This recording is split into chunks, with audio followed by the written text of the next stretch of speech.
And we are live. Andrew Kanga, good morning. How are you doing, man? Good man, how are you doing? I'm doing good. You seem happy. You seem relaxed. Yeah, Is that your regular yeah. kit in the background? Cake, I was saying. Yeah, kind of. I mean, I just got it during this um, lockdown because I had to do some teaching. So I was able to get this. It's a Roland TD-27. So, So finally have something to play on at home where I can hear a decent drum sound and off. what were you practicing on before this? So I have this room. It's the next room that I had kind of soundproofed Okay. many years ago. But there's only so much you can do in a room like that, at that size. So everything had to be muted. So whenever I would hit anything, it was just, it was a drum, but it was like, there was no resonance, you know. So it's essentially almost like practicing on a pad, but like a glorified practice pad.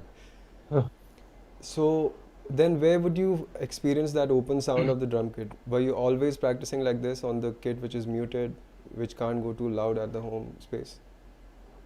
Uh, yeah, primarily yes. But then, think through the years, my friend Vinayak had a jam room, kind of his practice place in Sion. So I would go there and practice over there a couple of times a week. That was sporadic, whenever it was free, whenever I could get the key, because it was next to his father's factory. They have a leather business. So, and if I couldn't get the key from him, then I would have to go to his house, or I had to go to the office, which is down the road from where the jam room was. Yeah. But then somebody would have to be in the office, you know. It was like an event. Right. And then get the key, then open it up, play, then But still, you made the go. effort rather than making an excuse. Oh, that's. Yeah, I did. So even Ranjeet Bard was telling the story once. I don't remember clearly which city it was he was talking about. I think he was talking about New York. He had access to some studio there, and so the studio was free through the night, and he would just be in the studio all through the night. He would work on his songs, composition, understand sound, whatever. This is what I remember. That's the story he told. So what I'm trying to hear from you is that there's this thing that I often talk to people about, that they didn't take drums because of whatever. They couldn't find a kit or they couldn't buy a kit. But then there are people who practice on pillows or whatever comes into their hands. And then there are, of course, people who do what you did. You find somebody who has a space, you go there, you spend some time at their space, you coordinate with them, whatever it takes, but you make that shit happen. Yeah.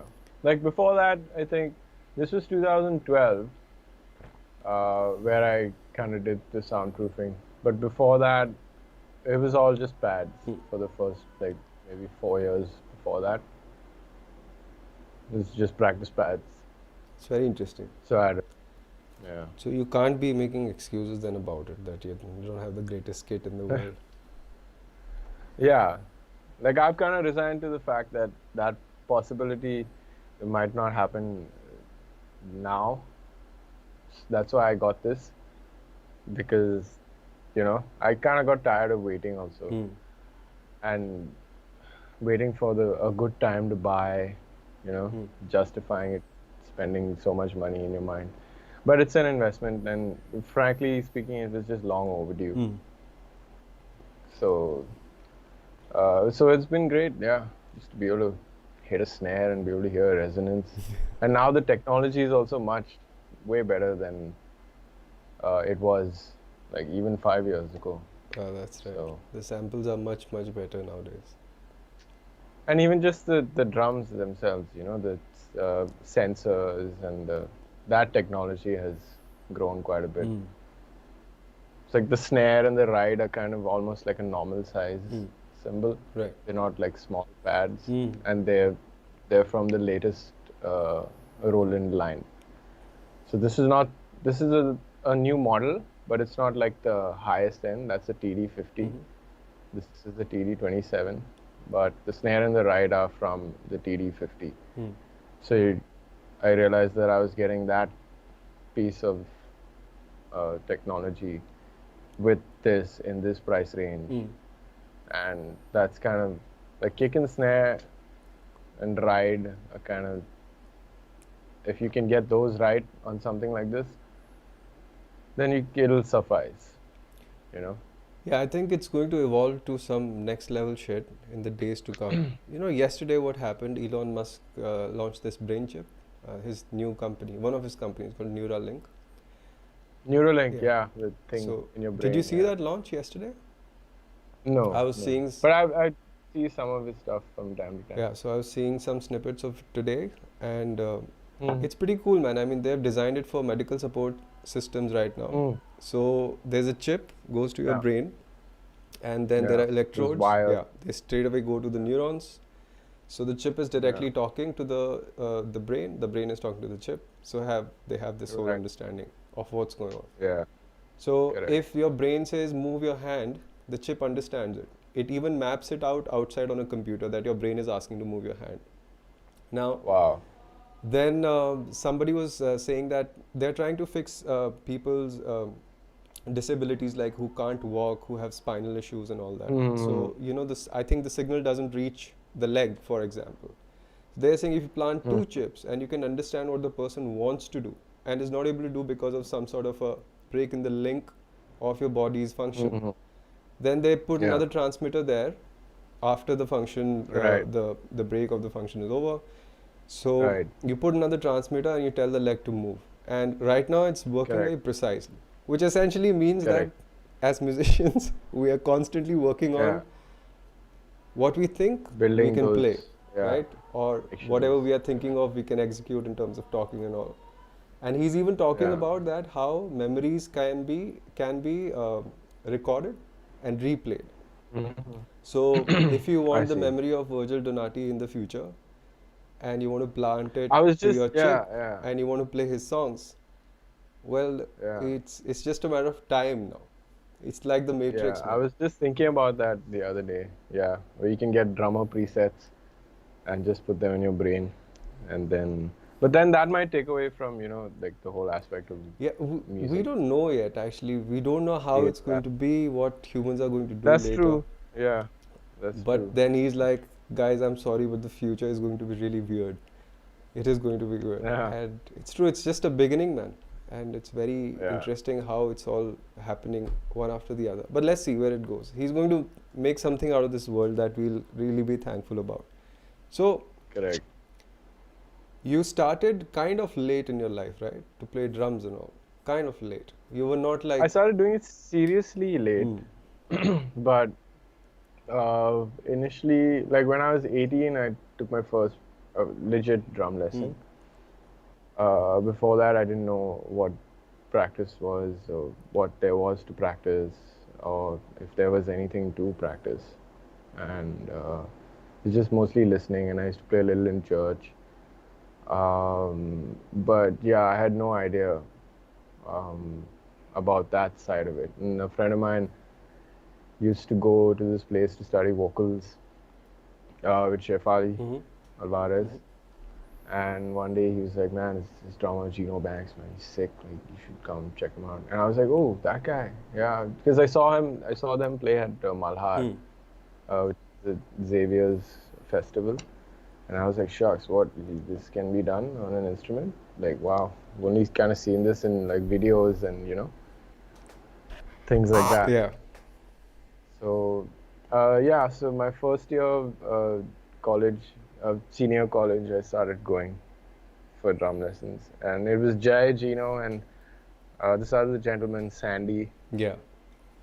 From Pune. So, yeah, that's where the ball kind of started. Got rolling. Sorry. Yeah. So Sandy moved to Canada, right? You were mentioning in that talk with Aditya. Yeah. And he's playing there, or 20 he's years. doing something else? I have no idea. I was in touch with him for a while, on and off, after he left, but you know how it is.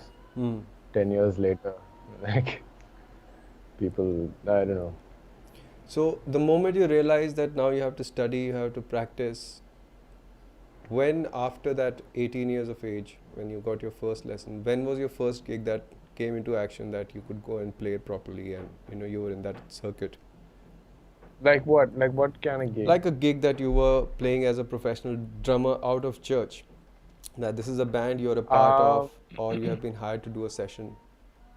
That was probably maybe after college, at 21, because I had college commitments. Yeah. So, and I was doing science. So there was no real time for, like we used to have practicals and things like that. So you couldn't really bunk college, do those things, because you'd miss it. And then making it up was just a nightmare. What were you studying in college? So I did physics, chemistry, geology, and then eventually I narrowed it down to physics. So I majored in physics. Wow. Do you think it helps you understand breakdown music better and kind of supplements your intelligence in any way? I was always the reason I went towards physics is because I was always kind of inclined to that practical side of things, like reasoning and you know what I mean with physics. Like there's that, I don't know how to explain it. There's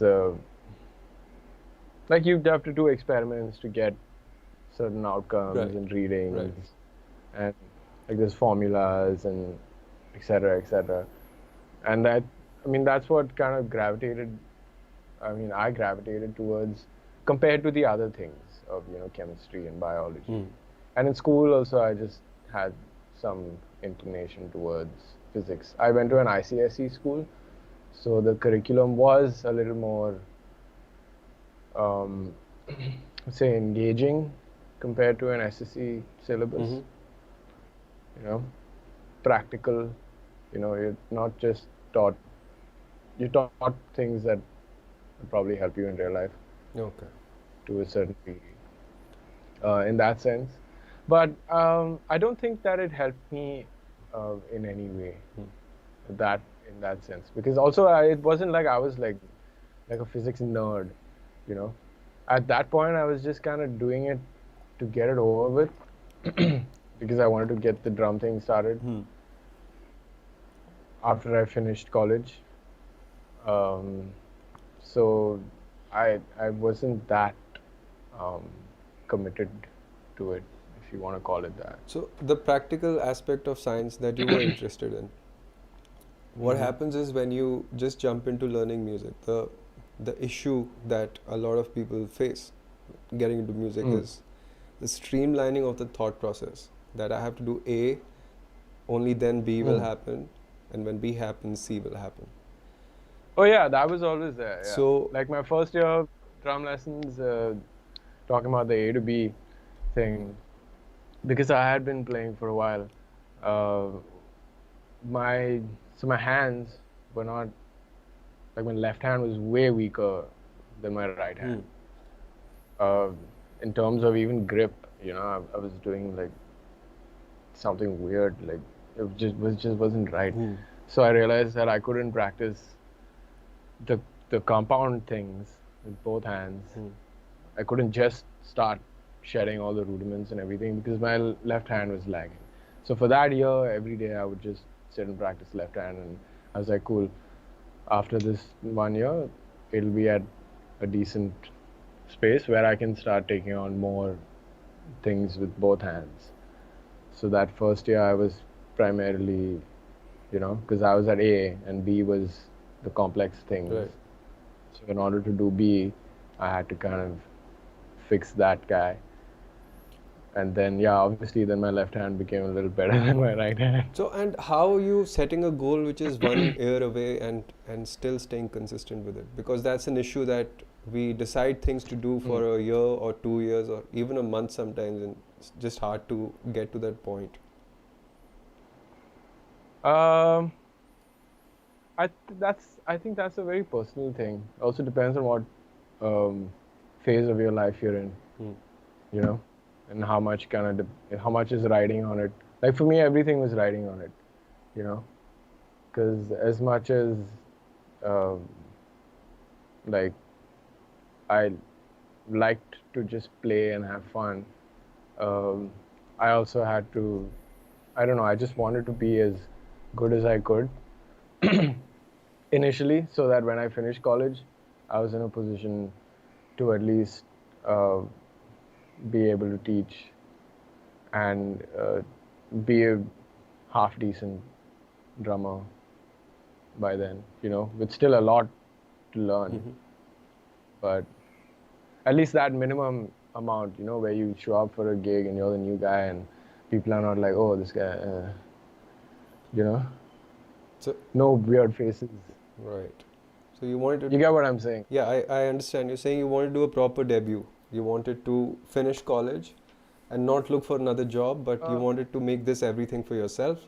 So that was your vision which was driving you day in and day out, that I have to finish this so that when I am done with college, I'm at a place where when I do a gig, I get the next one from there.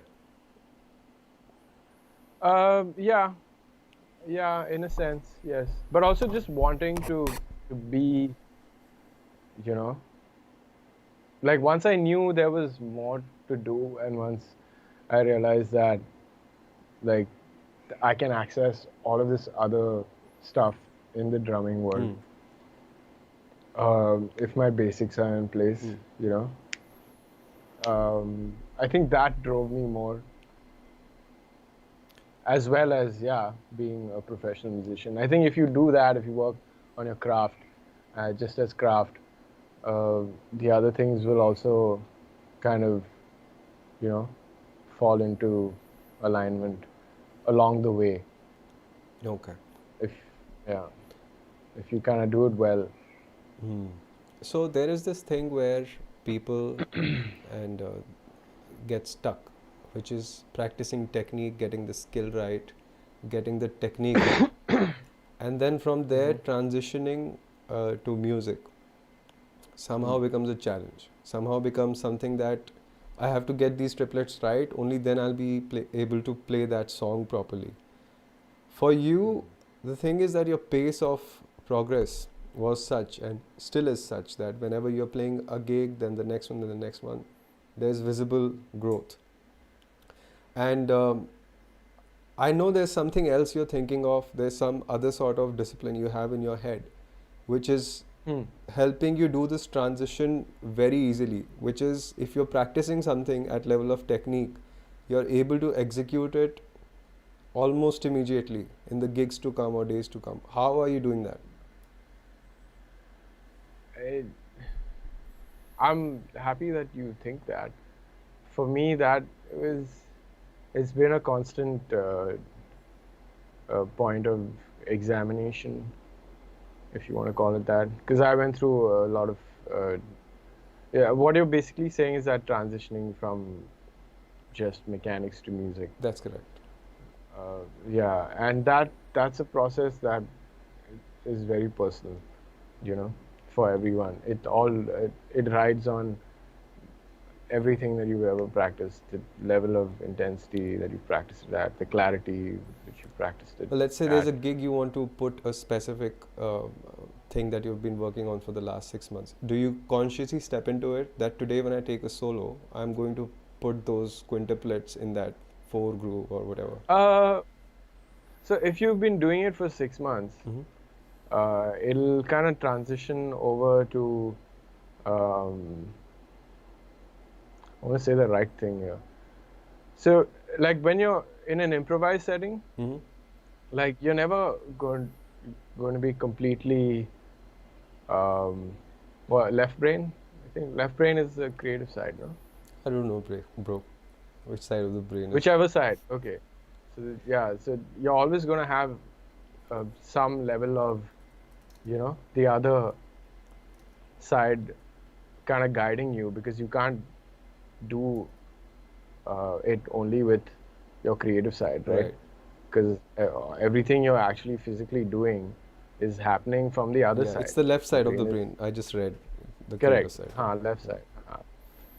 So it's just bridging that left and right kind of gap, and that happens, that's a practice in itself, like practicing just playing by yourself, not judging yourself. So at home also, on your own time, at home when you're playing something, you've practiced a certain technique, you are immediately trying to do the transition at home for yourself also. And what kind of ratio are you keeping this as? Are you spending a lot more time in technique than music? So I think for me, I did a lot of deep work in those initial years, and to a certain degree I neglected the transitioning aspect until I hit like a roadblock, and I was like, I can do all of these things, but why am I not, as free and comfortable? And then eventually just, realized that there's also a transition period between these things, and that, you have to go through that part of the process as well. But if you're just working on, say, one thing like you're talking about, you could just be practicing it on your own time, whatever, a little bit every day.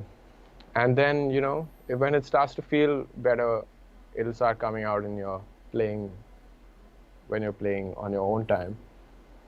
And then, and if you happen to be playing a gig and, you feel like throwing it out there, throw it out there and see, and if it happens, obviously while you're in that stream of, that creative kind of output, throw it out there, and if it doesn't work, then it's not kind of set. And you can just use that same framework for everything else, in terms of time required to internalize something. So there is this thing that sometimes I have experienced personally, that I would leave that part of whatever I feel I'll play. I used to be like that. And I wouldn't, there are certain challenging things, of course, that I wouldn't spend enough time with at home. And then I'll leave it for the stage. I don't know for what reason or whatever, my thought process with that was back in the day. No, Andrew? Guys, sorry, 1 second please. Just reconnecting this. Okay. Oh, it's not streaming? Yeah, now it's streaming. It was streaming all this while, just a glitch in the middle for some reason. So then I had this issue, man, where even if I had a gig and I had a bunch of songs to play, I would spend a lot more time practicing all this technical stuff, that if I get these exercises right, my gig is going to be better. But I'll go to the gig, I'll know the songs, but I haven't, even if I played them through, but I didn't have the same perspective about the songs that I would have towards the exercises. That exercise was religion. The song wasn't. The song was something in my mind that it gets better by default. That I'm going to sit and keep practicing these technical exercises, get my 16th notes right. But then of course... and that can help also. Yes, it does help. But the thing is that this link, which is broken in so many, people are studying with me right now, I'm teaching, and I exactly see this missing. Everybody, almost 80% of the people are pretty good with their exercises. Ask them to play a C major through the neck, they're good. Ask them to play 16 notes, they're good. Can you play this Jaco song? And it's just all over the place. What happened? Don't know what happened. So because music is a different animal.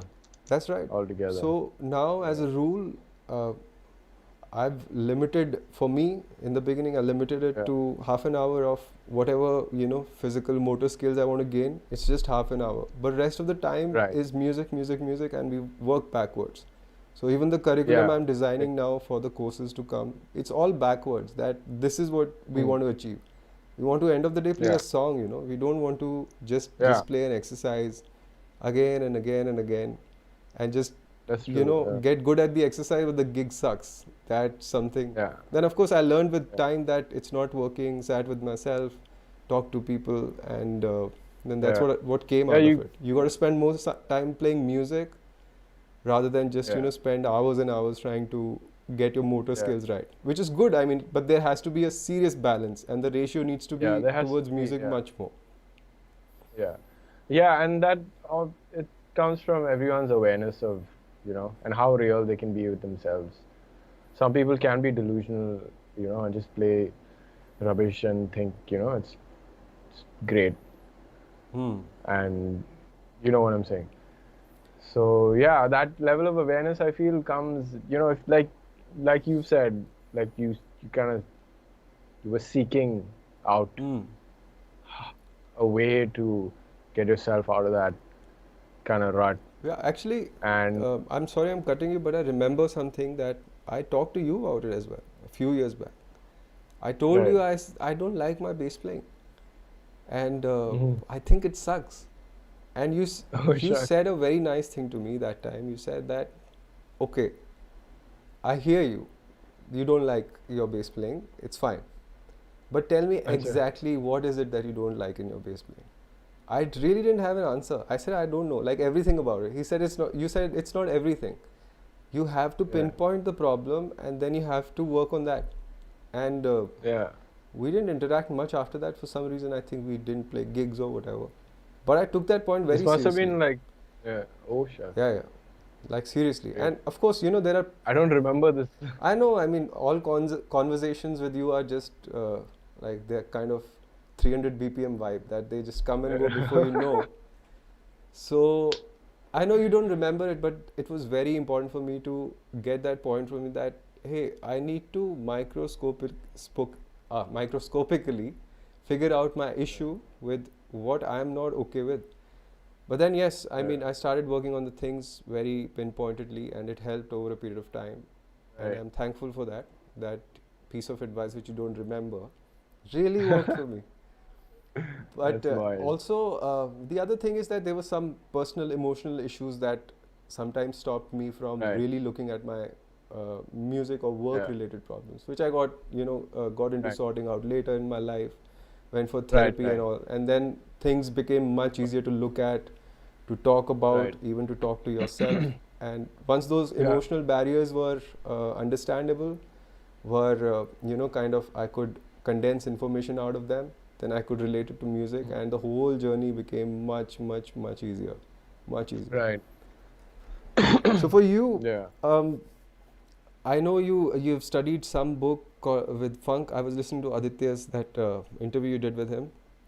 So you studied a book about funk drumming, right? You were mentioning in that. Maybe. Okay. Or you were lying to him.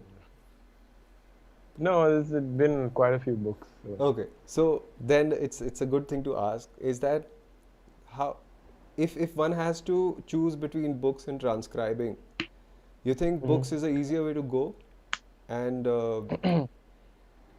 should one choose to transcribe or should one go with books? So the way I would look at it is, say you're working on like a technique book. Okay. That's kind of like, learning the alphabet, like writing in, like correlating it to that. It's kind of writing A for apple, B for ball, and then, taking it further from there. And if you're like transcribing something, and obviously you can only transcribe after a certain point, That's right. of awareness. But yeah, a book would be kind of more of a rigid framework, which if it's internalized properly, you could do way more with it, in terms of the language of whatever it is you're trying to learn, as opposed to transcribing where you're just learning like one person's thing, Right. which also has a lot of value because that's where vocabulary can expand, And that's important in things like jazz and art forms like that, where you kind of have to go back and, study where it's come from to a certain degree to be able to fully assimilate whatever is, wherever it is now, Right. or any form of, rock, funk, anything. So I think they're both equally valuable in that sense. Like they give you different things. Right. I feel. I mean, the only thing I worry or rather think about is that the time feel aspect of playing drums or playing any style of music that can't be put down on paper. The notes, of course. Time feel, yeah. The time feel. Yeah, that's something that your ears will, your ears will kind of guide you to, depending on what music you're listening to, depending on how proficient your physical capabilities are. You'll kind of be able to absorb things if you're constantly listening. And like you said, if you have like a desire to, have a better time feel, then yeah, interesting. That will come. So, how was the experience with the R Rahman? What was the process like to get that gig, and how do they rehearse exactly? So I subbed for Mr. Ranjeet Bard. He was unwell. This was last 2018. So we rehearsed the previous day on stage.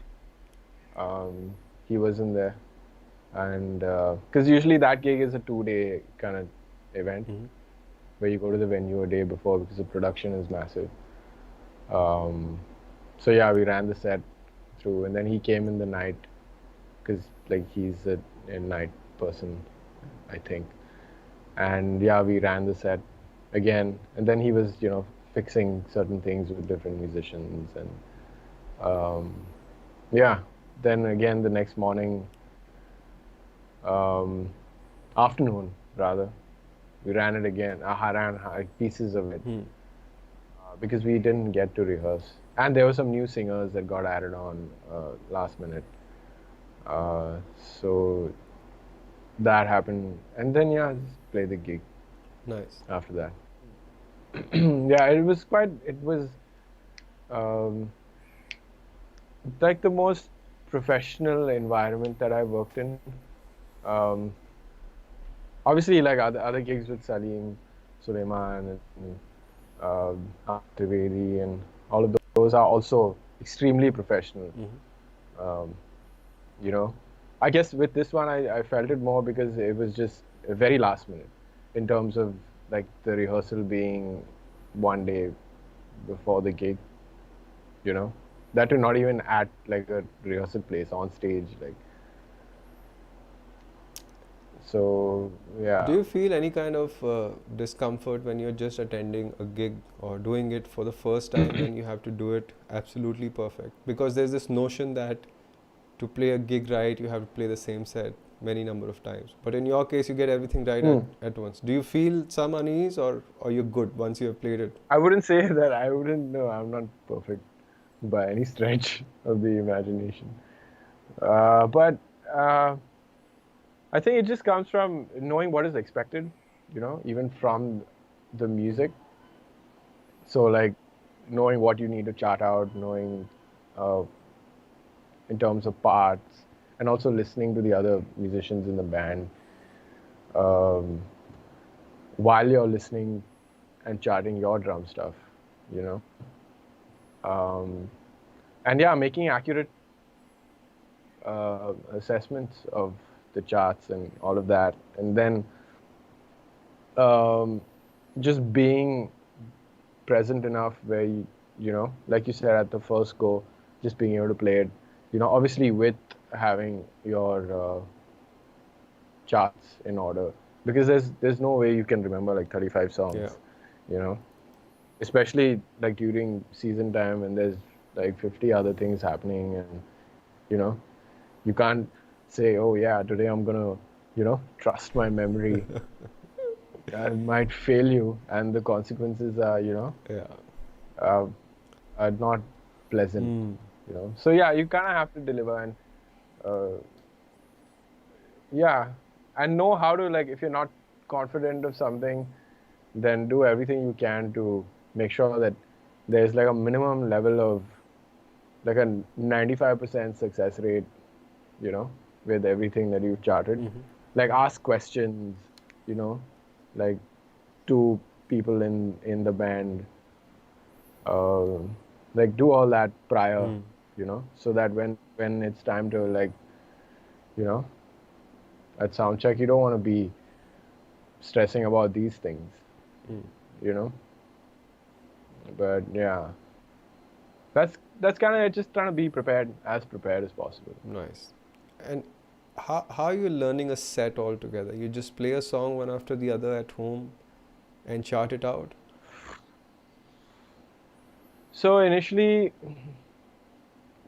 no, initially I would do a thing where I would listen to everything first, if I had the time. This is for a new gig, obviously. And then chart it out, you know. Start listening to the first 8 bars, right. Listen to the next 8 bars, right. But then off late, if something comes up, like in a few days or in a week's time, it's not like you have 1 week to work on it. You know, there's other things going on. Like, yeah. And making charts is the most tedious process. You would know this. It takes a while, like, to, you know, break down a song and right. Kind of figure it out. If it's pop music, it might be a little less of a load, but still. So what I would do is I would just jump right in and just listen to the first song, listen to the first 8 bars or whatever, start writing. Listen to the next, start writing. Then listen to it once through and check if everything's in place, and then move on to the next. You know, and then after that, I would listen to it and, like, review it, you know, and make sure everything's in place. Very cool. There have been a few gigs where I haven't had the novelty of practicing it on the drums, so I would just play along on the practice pad, and yeah, they would pan out well. Nice. Sounds like a nice organized process for you. Did you hang out with Keith Peters that day? It was at Keith, right? That gig? The one you did with Rahman?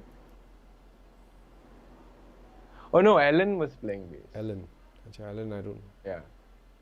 Keith, I met him, Mr. Keith, at the next one. We did the finale for that Arrived show. Yeah. That's the one I was asking about, actually. Oh, acha, I was talking about some other gig. Yeah. Sorry. No, so the Arrived gig, I didn't play with Mr. Rahman. Okay. I played with everyone else. I remember. Okay. Yeah. Ranjeet had kept me kind of on standby because he had to catch a flight with to go to Europe because he had a gig with John McLaughlin. And he was like, you know, if I don't make this flight, you know the set anyways. If I don't, you know, if I get late, you just play.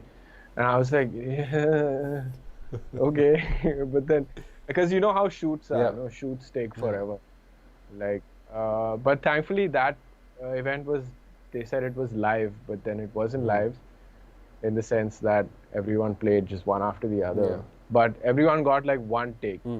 So that was good. So we managed to stick to the schedule. So he played with Mr. Rahman. And yeah, I got to play the other songs and the other music with Mr. Keith on bass. He's a lovely guy. I have to talk to him. I'm going to get him on the podcast. Amazing bass player. Yeah, man. All the legendary bass lines are on almost all Rahman songs.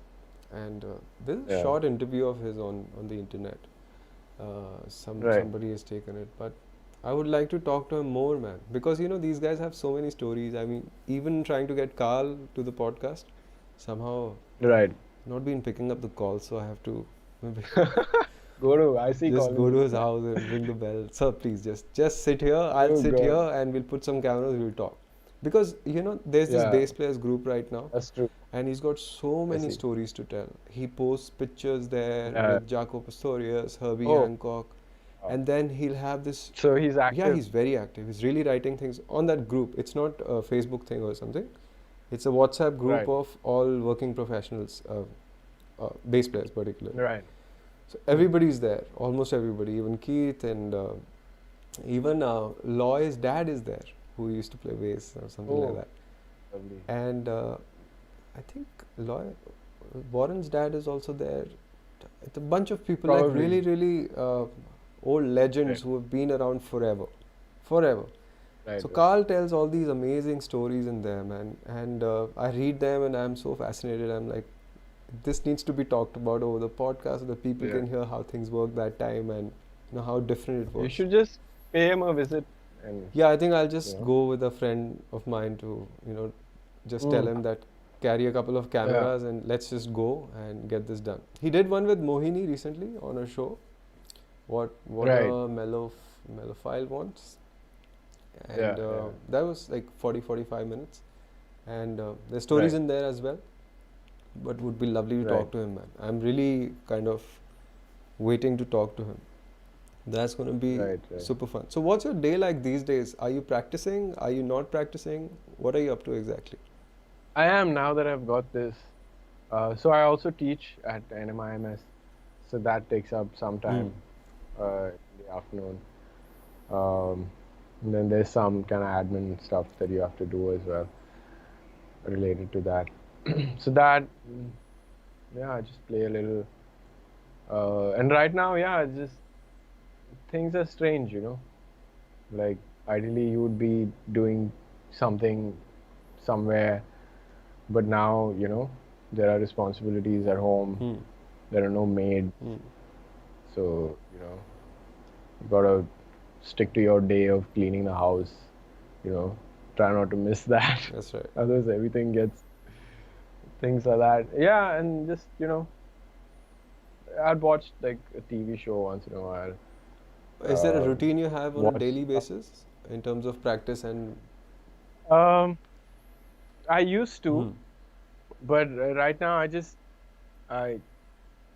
try to like hit a few things, but I'm kind of leaving space for, if I don't feel like I have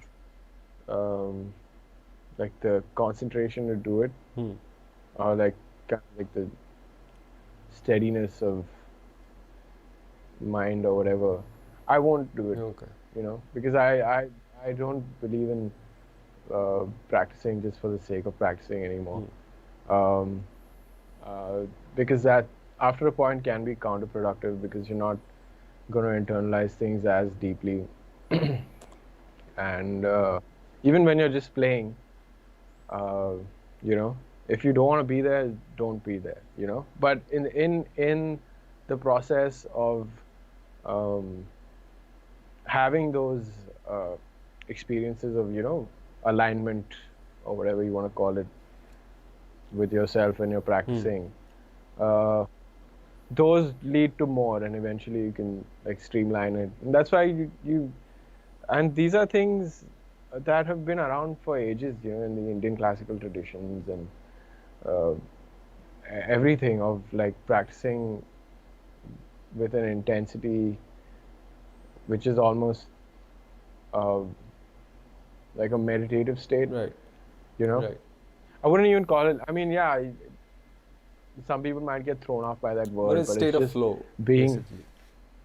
A state of presence, I would say, where you're just completely, your mind is, for the most part, completely involved in what you're doing, and it's not kind of trickling off to, yesterday, okay, you know what I'm saying, and like that's what that, at the end of the day, that quality, from what I've just seen over the years and from the mistakes I've made, is that quality of attention that you bring to your practicing is what separates, you from those levels that you want to get. Yeah, you want to get into the deep work state, essentially. You want to work in that. Yes. Yeah. So having those small wins, you know, like, because essentially you're creating that network in your Yeah. brain. You know, you're firing that muscle of quality or That whatever. dopamine essentially. So yeah, but also like internalizing the right habits, you know. So that becomes um, like kind of a self-fulfilling thing, you know, and then you get less distracted. But if you're doing more of the random practice, you know, where your brain is everywhere, and you're doing some of this, you're still firing that random thing, you know. So the randomness is still kind of going to be prevalent in your brain. It's never going to go Yeah. away. So that's the thing with habits and everything, you know. They say that you can't really unlearn anything. You have to learn something new. Yeah. You know, that's just the way the brain works. So yeah, just trying to do it, you know, when I really want to do it, and I feel like, and some days, yeah, you gotta like just get yourself into that state and figure out what it takes to kind of get yourself there. And even if it's just 10 minutes, 15 minutes, you know, that's fine. Yeah. You might cap it at 10 minutes, or you might do 20 minutes and then take a break, come back, do a little more. But just trying to do like that quality work, you know. Yeah, so what I've been doing is mostly nowadays engineering my deep work. So because Right.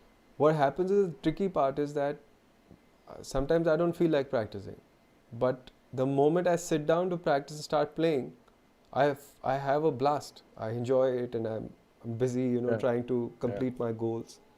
But then again, in Right. that thing, I've talked about that on the podcast again. It's this book called Flow, and it talks about you can engineer the state of flow by having a clear goal, a challenge, and full attention. So right now, the distraction we had is the phone. So what I do is I keep my phone out of my room whenever I'm working, and that really helps. Like, that really gets me into the zone, and you know, I enjoy my time. But sometimes, as you said, that it's hard to do it, and you have to do it. You're supposed to do it. For that, I've been experiencing that lately because I'm recording my next course right now, and this philosophy I've learned and understood is that whenever something is going to change my life, anyone else's life, it's just that this whole, you know, the whole nature goes against you, that okay, you know, we'll find this excuse, that excuse, we'll get you busy somewhere else, we'll create something else Right. look like urgent when it's not. So I started this Right. thing called the Pomodoro technique, and I don't know why it's called the Pomodoro technique. So you put a Okay. timer for 25 minutes and you take a 5-minute break. Right.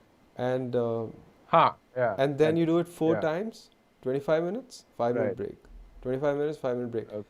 So then you get into that flow again of doing something, Right. finishing something. So you fix a task Yeah. that I have to finish this in 25 minutes. And it seems like a short time, but when you have your full attention and you do it 4 times, it's a lot of work that gets Yeah, you done get- like this. Yeah.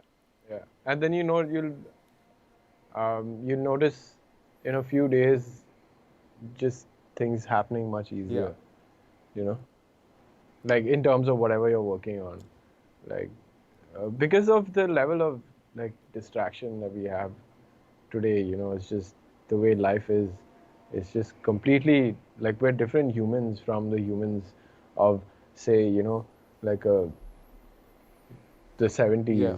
like masters from that time, you know, and what they had to deal with. Obviously, they didn't have the opportunities that we have, certain opportunities that we have today, you know.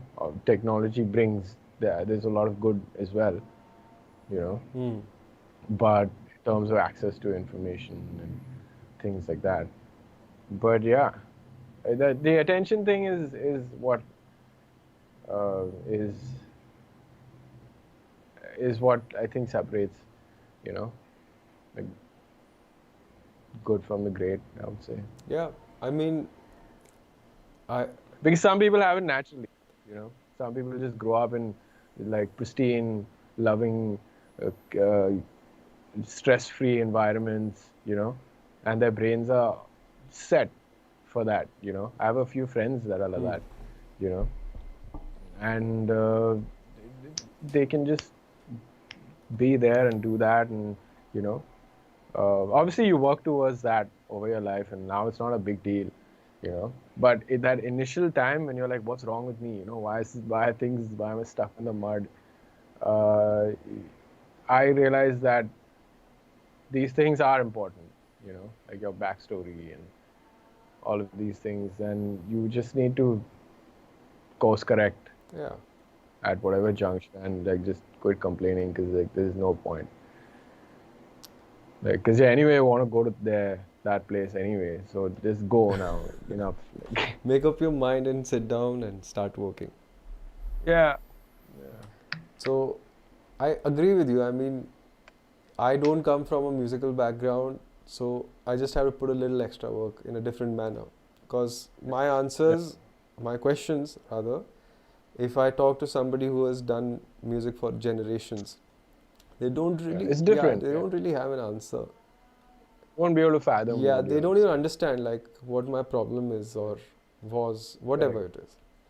But then now I'm seeing in a very different way that my problems are just not like, there are many people like me who have not been in a musical family, who haven't heard the music that I'm playing right now from their childhood, so on and so forth.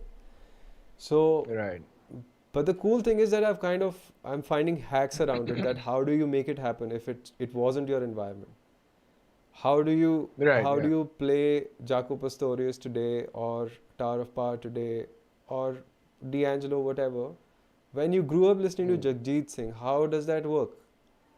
But so you just have to. Sorry to cut you off, but like the way I see it, you just have to do what people would naturally do. Is just like listen to that. That's music, correct. You know? Like be in that space, just relax, and have your goals and all. But like when you're doing it, just do it. You know, just be and just like be present and. Not in the sense of, okay, now I'll be like, super present and I'll like just stay here and like listen to this and I'll be able to do it. It's like, no, it's just like, just do it, you know, as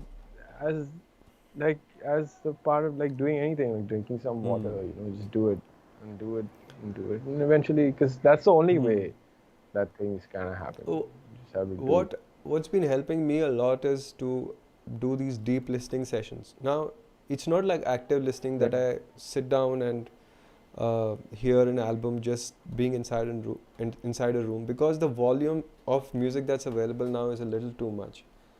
So what I do is like I take one song at a time and I play that song, and that's all I listen to actually. And what I'm doing is not moving around and listening to anything random or music is playing in the background. That's a lot to consume, and I realize that if music is just playing in my background and I'm doing other shit, that deep listening aspect goes away. Like I get really stuck with music now. If it's playing in the background, it's hard for me to cook, for example. So I listen to a podcast when I'm cooking or doing dishes or whatever it is right now. You get engaged. The other thing that helped me was like, for example, I didn't know the Beatles repertoire. I didn't know all that Eric Clapton songs and all that. What helped was that finding a band which is doing a residency somewhere. So there was a band I used to play for called MAP, and MAP played all this old repertoire. And entering into that space was when I heard Beatles properly. Now, when you're hearing and you're playing, that era kind of starts sitting inside your body, inside your system, which I really, really enjoyed, and it made things very easy for me to consume stuff, to be able to execute it whenever later it's needed in life. Are you writing any of your own music right now? No. I am not at that stage yet. Do you play any other instruments? I used to play a little guitar. Just give me 1 second. No problem. Just smiling at the camera meanwhile. Sorry. Just. It's all right. Getting some calls. Who these calls are from? People are bothering you. Middle of the podcast.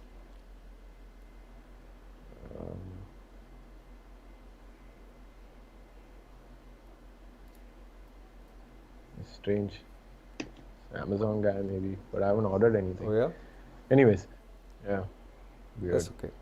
So, Sorry, what were you saying? I was asking about any instrument you played. You said you played a little bit of I used to play a little guitar. guitar.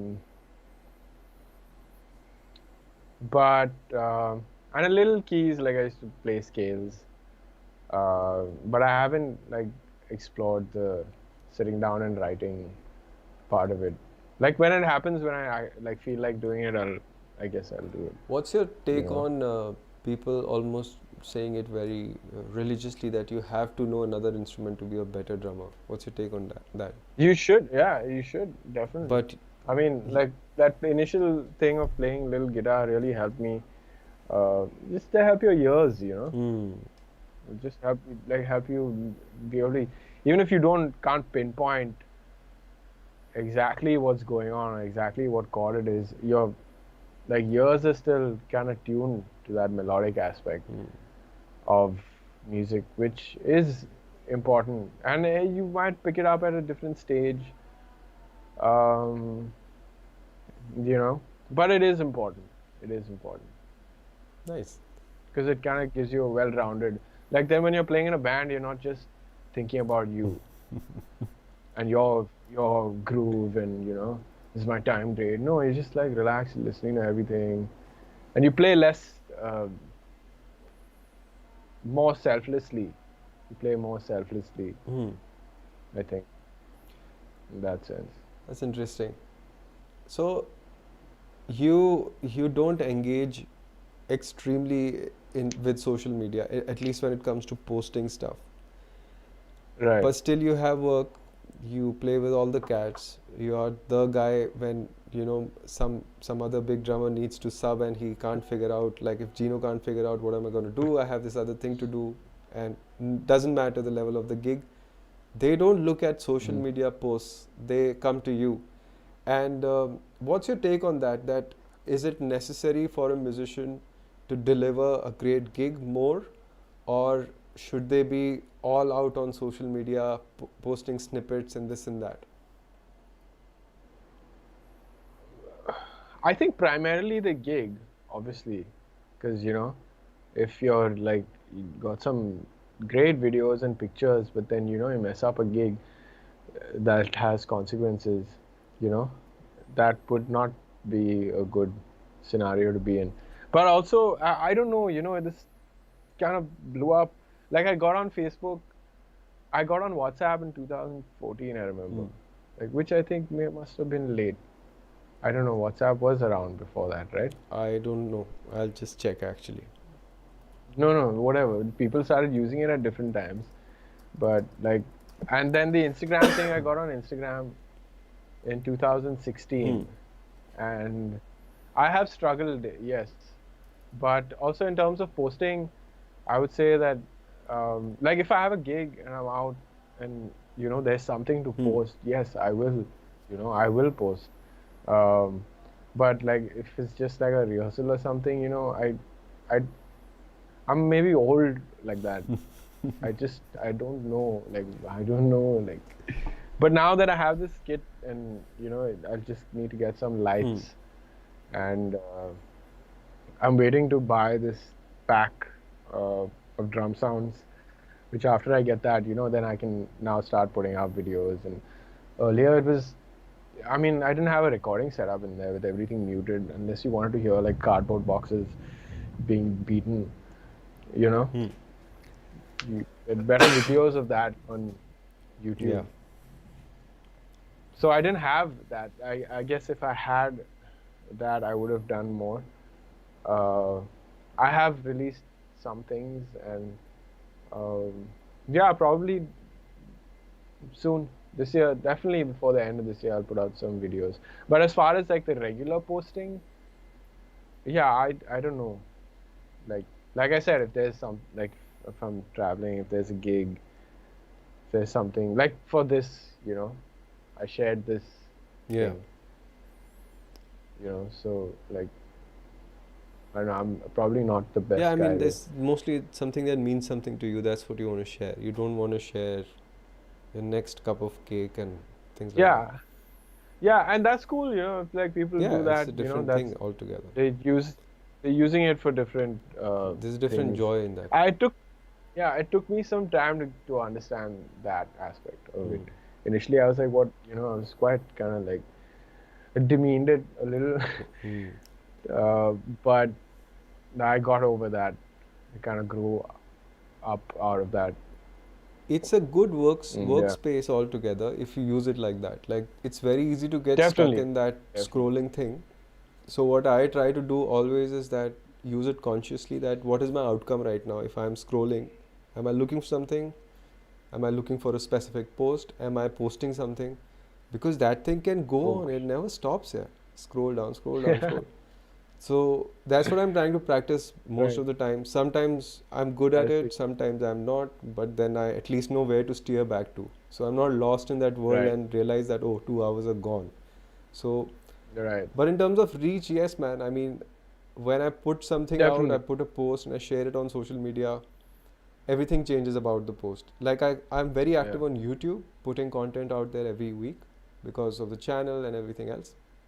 But the same thing when I share on social media, it gets a different amount of traffic, completely different, which is very, very interesting to me. So you also have this thing going on with Gino and Jay, where you guys sit together and shed. Were you doing this as a routine on a regular basis, that we will meet on these days and we'll play together?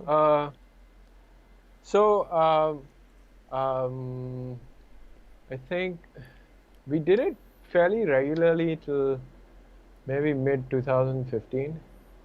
Like we used to hang out all the time. We play all the time, and it wasn't like it was only me, him, and Jay. Vinayak was also there, and it wasn't like we were all there at the same time all the time. It would, like, there were seasons where Jay wasn't around.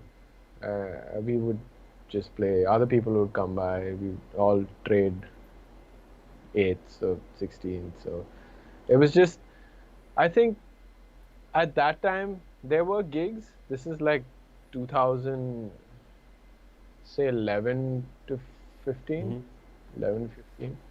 So till 12, there wasn't like an abundance of things happening.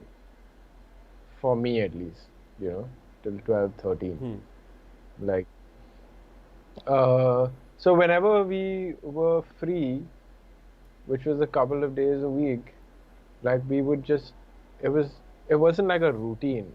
None of us thought of it as that. But now when we look back, we did it like a lot. Like, we kind of like miss playing like that, because that kind of really pushes you to the edge of like your life, you're like dangling off a cliff, like, and like falling, hitting your face on a stone, and then getting up and like going again, like, it was quite interesting. And then we used to go to Ranjeet's place. I think, that was also, so some of it used to happen in Gino's, and then we met Ranjeet, I think, in 2012, 13, and then that, grew into its own thing. We spent a fair amount of time like shedding in his studio in the evenings, and then after that we'd have dinner, and like, and he's like, being around him is an experience. Like, there's a lot of wisdom and a lot to learn, and he wanted to hang out and like interact with us, because he had started playing with John McLaughlin a few years prior to that, and I think he just wanted to be in touch with what was happening here, because he had stopped playing drums for a while in the middle. Yeah, Ranjeet didn't play for about 5 years, right? No, I think it's like 10, 15 years. Oh yeah, 5 years is Miles Davis. Like, got confused. Yeah. But this was after that, after he had started playing and again, and it was interesting, humbling, There was a lot to learn. Then eventually, that spawned into a friendship, all of us. Like, we keep in touch quite regularly. And it's good to have that environment where, you know, like you can just, like, you can speak your mind, you know. And as a drummer, like, it's not like a therapy session or anything, but, you know, just people, like, they understand you. You know, everyone's on the same page. Nobody's like, hey bro, don't say that, no, it's not nice and all. You know, you get what I'm saying. So he such a young soul that you feel old around him. Sometimes it's like that. Yeah, yeah. Yeah. This guy is so cool. True. How old is he? Then you go to Wikipedia and check, and he'll be like, bullshit. I'm younger than that. Oh yeah. But that is actually wrong. Is it? I think. Yeah. Yeah. We'll get it fixed. It's a few years. Few years here and there, no? Yeah, yeah. I think. But what a guy. And I remember he was once telling the story, again, being around him, lots of stories come out. And he said how he didn't play for 10, 15 years, whatever the amount of time was. And then he was saying that he took the kit out and he was good, like he could play. And he was saying how he was always practicing in his head, but he had to attend to other things. He had to produce music. And how his wife didn't know he's a drummer also. Right. She didn't know that he was a drummer until like many years into the marriage. I guess that time the live scene completely dried up, and everyone was kind of, but the good thing about that is then the studio scene came up, you know. So all of them were there for that beginning of that era, and I guess it was good. That's why they stuck with it for that long, you know. I was reading, excuse me, Vasu's new book. She's written Big Dreams, Bold Choices. It's a great book, man. I just finished reading it this morning, and it's all about how the Indian music scene works, and how you know, what's the process, what's actually the path, what kind of work opportunities are actually available, how do people make money, what happens. So Dhruv has talked about, she interviewed Dhruv in that book, and he has talked a lot about how he and Ashu were doing advertising, a lot of advertising that time. And they would do 300 days of work in the year. 300 days of making about 2-3 jingles a day. Which is a huge volume, I mean. And even... It was quite constant. It was serious that time. And I talked to Uncle Louis also. He was like, I was making one jingle after the other. And it used to be one client is inside already with me. He's getting a jingle made. And then this other guy is waiting outside for me to, you know, call him inside that, okay, I'm done with this one. So he was also making about 2-3. And other violinists and trumpet players, the session musicians I keep meeting, they also keep telling me that they used to run from one studio to the other all the time. There was so much work when it came to studio things that just, you know, record your stuff, move on, one thing after the other. So Andrew, moving forward, do you have a vision of something that is in the pipeline, something you want to create in terms of music or some other business? Is something you've thought of?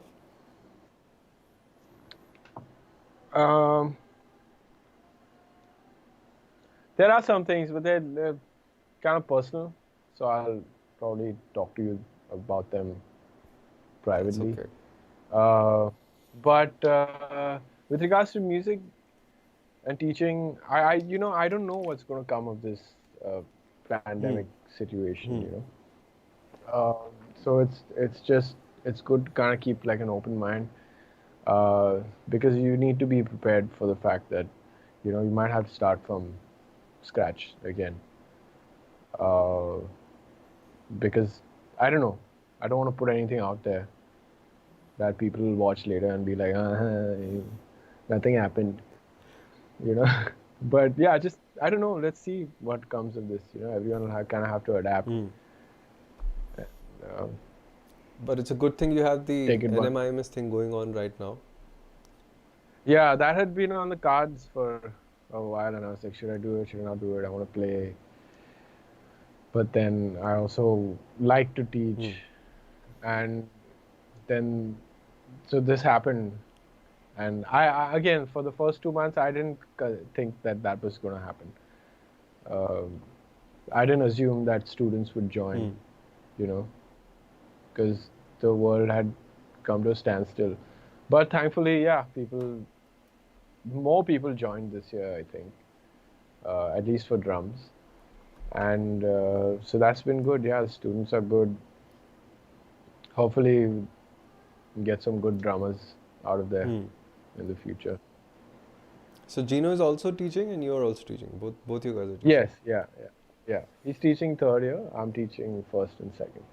And then and we rotate first and second. So, you know, the students get both teachers kind of equally. Nice. Had you started your, you were mentioning that long back you read a bunch of books about investing, stock market and all that. Did you start that thing? Yes. You started? That's a good thing, man. Little bit. Yeah, I don't want to say anything about that until like